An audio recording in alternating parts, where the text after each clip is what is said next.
30 ዓመት ከጌታ ጋር እመቤታችን ጌታን ጸንሳ ከወለደችው በኋላ እስከ 30 ዓመቱ ድረስ እንደ ልጅነቱ እያገለገላት እንደ አምላክነቱ እያገለገለችው አብራው በአንድ ቤት ውስጥ ኖራለች። ሌላውን እንተውና ይህ ነገር ብቻ ለማሰብ ያስጨንቃል። ከእግዚአብሔር ጋር አብሮ አንድ ቤት ውስጥ መኖር እንዴት ያለ ነገር ነው! ልብ በሉ።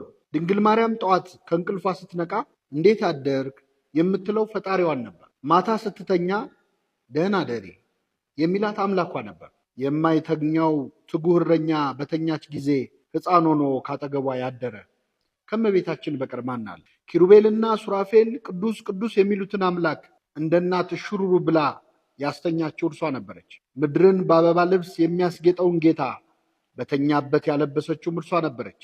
ዓለምን በእጆቹ የያዘውን ጌታ ክንዶቿን ያንተራሰችው እርሷ ነበረች። እነዚያን ሌሊቶች ድንግል ማርያም እንዴት አሳልፋ ይሆን? በህልምም በእውንም ከፈጣሪ ጋር መኖር እንዴት ያለ ጸጋ ነው! ጸሎት ማለት ከእግዚአብሔር ጋር መነጋገር ነው። እመቤታችን ከልጇ ጋር ለ30 ዓመታት አብራ በአንድ ቤት ስትኖር የነበራቸው ንግግር ሁሉ ከእግዚአብሔር ጋር መነጋገር ነውና ጸሎትም ጭምር ነበር።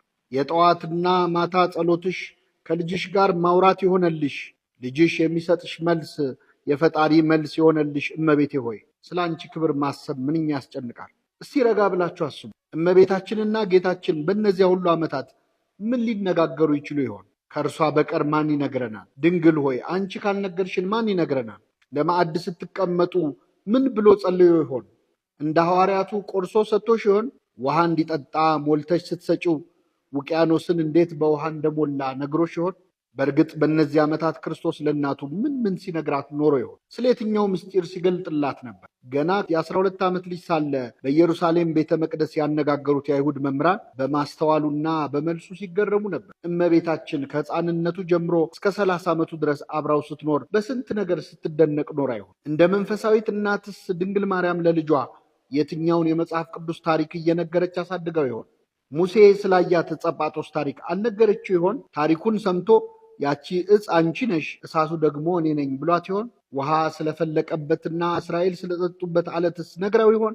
እርሱስ የዓለት እኮ እኔ ነበርኩ ብሏት ይሆን? ብሉይን ስታነብ ሐዲስን እየተረጎመ እንደ ኤማሁስ መንገደኞች ልቧን አቃጥሎት ይሆን? ጠቢበ ጠቢባን ሊቀ ሊቃውንት ኢየሱስ ክርስቶስ በቤትሽ ጉባኤ የዘረጋብሽና ያስተማረሽ ድንግል ሆይ አንቺ እንደሆን በልብሽ ከመጠበቅ ውጪ ብዙ አትናገሪም።